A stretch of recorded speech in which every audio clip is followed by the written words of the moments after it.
بسم اللہ الرحمن الرحیم۔ السلام علیکم، میں ہوں ساجد گوندل۔ سابق وزیر اعظم عمران خان سے گزشتہ دنوں ایک امریکی سابق سفارتکار رابن رافیل نے بنی گالہ میں ملاقات کی۔ یہ ملاقات اتنی خفیہ تھی کہ پی ٹی آئی کے مرکزی رہنماؤں کو بھی اس ملاقات کی بھنک نہیں پڑی۔ پھر طبقہ ملامتیہ کے کچھ صحافیوں نے اس خبر کو بریک کیا تو ایک طوفان برپا ہوا۔ امریکی سابق سفارتکار رابن رافیل دراصل ہیں کون؟ پاکستان اور ایران کے اندر ان کی کیا ایکٹیویٹیز رہی؟ بی بی سی اردو کی ایک تہلکہ خیز سٹوری آج آپ کے سامنے رکھنے لگا ہوں تاکہ اندازہ ہو کہ یہ معاملہ اور کہانی دراصل اور تھی اور اس کو اور طریقے سے عمران خان کے خلاف استعمال کرنے کی کوشش ہوئی۔ آپ نے دیکھا جب عمران خان کی حکومت رجیم چینج کے ذریعے تبدیل کی گئی تو اس کے بعد عمران خان نے ایک امریکی مراسلہ یہاں پر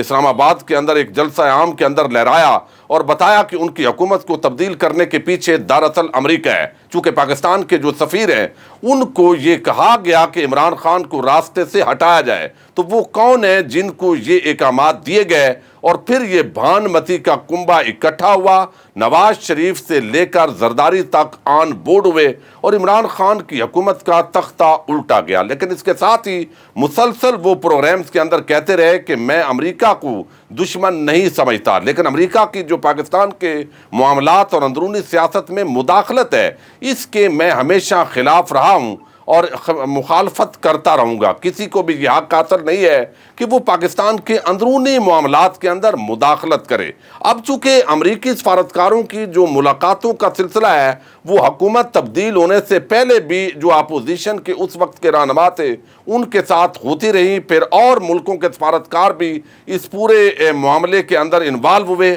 اور ہم نے دیکھا کہ وہ منحرف اراکین کے ساتھ ملاقاتیں ہوئیں، پھر سندھ ہاؤس کے اندر ایک منڈی لگی۔ تو اس وجہ سے عمران خان سے اب امریکہ کے سابق یا موجودہ سفارتکاروں کی جو ملاقاتیں ہیں وہ اہمیت اختیار کر گئی ہیں۔ لیکن ایک ایسا تاثر دیا گیا کہ جیسے اب امریکہ کا منت ترلا کر لیا گیا عمران خان کی طرف سے، اور یہ جو ملاقاتیں ہو رہی ہیں اب عمران خان اقتدار میں آنے کے لیے ان کو استعمال کرنا چاہتے ہیں، جبکہ عمران خان جو ہے وہ اب بوٹ پالش انہوں نے امریکہ کے شروع کر دیے ہیں۔ یہ تو پہلے امریکہ کے بارے میں یہ بات کرتے تھے لیکن میں نے جب اس کی تحقیقات کی اور ابھی بی بی سی اردو کی ایک سٹوری وہ بھی سامنے آ گئی جس کے اندر بتایا گیا کہ یہ رابن رافیل دراصل پاکستان کے حق میں یہ جاسوسی کرنے کا ان پر ماضی کے اندر الزام بھی لگا ہے، اور اس رابن رافیل کا پورا بیک گراؤنڈ کیا ہے یہ جب میں آپ کے سامنے رکھوں گا تو عمران خان کے ساتھ ان کا جو تعلق ہے وہ بھی سامنے آئے گا اور آپ حیران رہ جائیں گے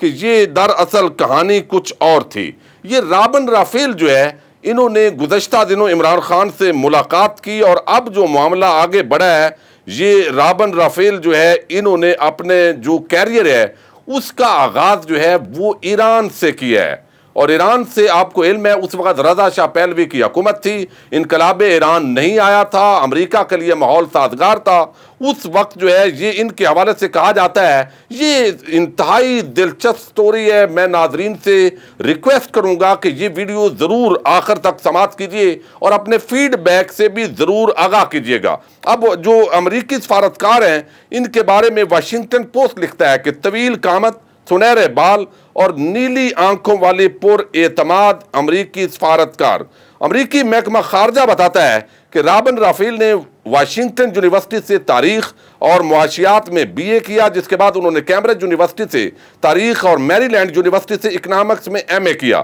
آگے بتایا جاتا ہے کہ انہوں نے کیریئر کا آغاز بطور ٹیچر ایران سے کیا، جہاں وہ تہران کے ایک کالج میں تاریخ پڑھاتی تھیں۔ یہاں ان کی ملاقات آرنلڈ لیوس رافیل سے ہوئی جو امریکی سفارتخانے میں پولیٹیکل افسر تھے۔ امریکہ کے لیے انہوں نے 1973 میں کام کرنا شروع کیا جب وہ CIC میں بطور اکنامک تجزیہ کار شامل ہوئی۔ 2 سال بعد 1975 میں وہ پہلی بار پاکستان آئی، یعنی اب نصف صدی ہو گئی ہے ان کو پاکستان آئے ہوئے، اور مختلف ملکوں کے اندر یہ سفیر رہی ہیں۔ تو پاکستان کی جو اسٹیبلشمنٹ ہو، پاکستان کے پالیٹیشنز ہو، تو ان کا ایک پرانا تعلق ہے۔ اب بتایا جاتا ہے کہ اسلام آباد میں امریکی ایجنسی US ایڈ کے ساتھ یہ بطور معاشی تجزیہ کار وابستہ ہوئی۔ اس دوران ان کی رافیل جو ہے وہ بھی اسلام آباد آ گیا ایران سے۔ آرنلڈ رافیل 1987 میں اسلام آباد میں امریکی سفیر مقرر ہوئے، اور اسی دوران 1988 میں فوجی عامر ضیاء الحق کے ساتھ اس جہاز پر یہ جو رافیل ہیں، چونکہ ان کی شادی بھی ہو چکی تھی لیکن علیحدگی بھی اس دوران ہو گئی، تو یہ اس سفیر جو ہے وہ امریکہ کے اندر جو یہاں طیارہ حادثہ ہوا ضیاء الحق کا، اس کے اندر ان کی ڈیتھ ہوئی، اور اس کا ذکر جو ہے وہ کرنل اشفاق حسین جنہوں نے یہ کتاب لکھی ہے، یہ دراصل رائٹر جو ہے انہوں نے کانٹ چانٹ کی ہے، اور یہ جو ہے وہ جنرل ریٹائر اسلم بیگ کی وہ کتاب ہے اقتدار کی مجبوریاں۔ اس کے اندر وہ لکھتے ہیں کہ اس طیارے کے اندر جب وہ آئے تو ان کے ساتھ جنرل اختر عبد الرحمن امریکی سفیر، ان کے ملٹری سیکرٹری اور دیگر متعلقہ افسران بھی تھے۔ ایوان صدر سے یہ نام شامل کیے گئے تھے۔ اب یہ جو ہے طیارہ حادثہ ہوا ظاہر ہے، آگے جو رافیل ہیں ان کا بڑا دلچسپ کہانی شروع ہونے والی ہے۔ سن 1991 سے 1993 تک یہ انڈیا کے اندر بھی دلی میں امریکی سفیر رہ چکی ہیں، پھر تیونس کے اندر بھی انہوں نے خدمات سر انجام دی۔ اب یہاں پر پاکستان کے ساتھ چونکہ ان کا پرانا تعلق تھا اور یہاں کے لوگوں سے بھی ظاہر ہے ہماری انٹیلیجنس ایجنسیز بھی کام کرتی ہیں، تو ان پر ایک بڑا عجیب الزام لگایا امریکہ کے اندر، اور تحقیقات ہوئی ہیں، اور وہ الزام یہ ہے کہ یہ امریکہ پاکستان کے لیے انہوں نے امریکی سفارت خانے میں اور امریکہ کے اندر جاسوسی کی ہے، اور یہ وہ خاتون ہے جس کو پاکستان کا جاسوس سمجھا جاتا ہے۔ اب رابن رافیل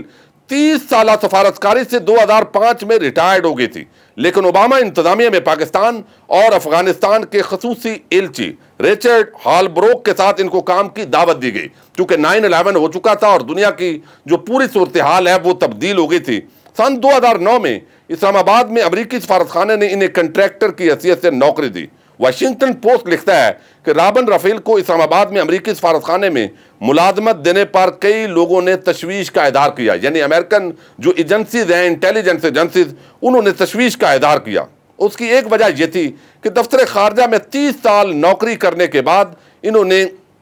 کیسیڈی اینڈ ایسوسی ایٹس نامی فرم کے اندر شمولیت اختیار کی جو پاکستان کے لیے لابنگ کرتی تھی، یعنی ایک ایسی فرم کے اندر انہوں نے نوکری کی امریکہ کے اندر جو پاکستان کے لیے لابنگ کرتی تھی۔ اب اس کو بنیاد بنا کر پاکستان سے تعلق ان کے لیے یہ سن 2013 میں پاکستان سے تعلق ان کے لیے ایک مشکل کی وجہ بنا، جب امریکی تفتیشی ادارے FBI نے شمالی واشنگٹن میں رابن رافیل کے گھر کی تلاشی لی، جبکہ امریکی محکمہ خارجہ میں ان کے دفتر کا بھی معائنہ کیا گیا۔ اب واشنگٹن کے سفارتی جو ماہرین ہیں ان حلقوں کے اندر رافیل کو انتظامی رخصت پر بھیج دیا گیا، اور محکمہ خارجہ نے ان کی نوکری معاہدے کی تجدید نہیں کی، تو نوکری جو ہے وہ نوکری سے بھی فارغ ہوئی کہ پاکستان کے لیے یہ جاسوسی کر رہی ہیں۔ یہ رابن رافیل جو ابھی گزشتہ دنوں عمران خان سے جنہوں نے ملاقات کی ہے، اور فواد چودھری اور فیصل جاوید جیسے مرکزی لوگوں نے کہا جی ہمارے علم میں نہیں ہے، یہ پرانی تصاویر ہیں، تو ان کو بھی بعد میں پتہ چلا، لیکن غریدہ فاروقی کو بہرحال پہلے پتہ چل گیا تھا، اور آج کل آپ کو علم ہے وہ بڑی زبردست خبریں جو ہے وہ اچھل کود کے ساتھ بریک کرتی ہیں۔ 2 امریکی اہلکاروں نے واشنگٹن پوسٹ کو بتایا کہ رافیل کے خلاف تحقیقات کاؤنٹر انٹیلیجنس یا جاسوسی کرنے سے متعلق تھی، جس میں عام طور پر بیرون ممالک کے لیے جاسوسی کرنا شامل تھا۔ امریکہ میں وفاقی سطح پر ہونے والی کاؤنٹر انٹیلیجنس کی تحقیقات بہت خفیہ طریقے سے کی جاتی ہیں۔ اس وقت امریکی محکمہ خارجہ کے ترجمان جین ساکی نے کہا تھا کہ رافیل کی سیکیورٹی کلیئرنس اکتوبر میں ہی واپس لے لی گئی تھی۔ تاہم جو نیو یارک ٹائمز ہے اس کے مطابق FBI کو شک تھا کہ رابن رافیل پاکستانی حکومت کے لیے جاسوسی کرتے رہی ہیں۔ تاہم جلد ہی جاسوسی کے الزامات کا کوئی ثبوت نہ ملنے کے بعد FBI نے اس کیس کو خفیہ دستاویزات اپنے گھر رکھنے کے الزامات تک محدود کر دیا۔ تاہم طویل تفتیش کے بعد یہ کیس 2014 میں بنا کسی مقدمے کے اندراج کے ختم کر دیا گیا، جس کے بعد رابن رافیل کے وکیل کی جانب سے بیان دیا گیا کہ سارا واقعہ ایک غلط فہمی کی بنیاد پر شروع ہوا اور رابن رافیل پر کوئی الزام ثابت نہیں ہوا۔ انڈیا کے اندر جو ہے بتایا گیا ہے کہ رابن رافیل کو پسند کیا جاتا ہے، اور اس کی بھی بنیادی وجہ یہی ہے کہ ان کے پاکستان کے ساتھ بڑے اچھے تعلقات ہیں، اور پاکستان سے تعلقات کے لیے جو ہے دی گارڈین اخبار رپورٹ کرتا ہے کہ 1990 کی دہائی میں جب رابن رافیل اسسٹنٹ سیکرٹری برائے جنوبی ایشیائی امور تھی،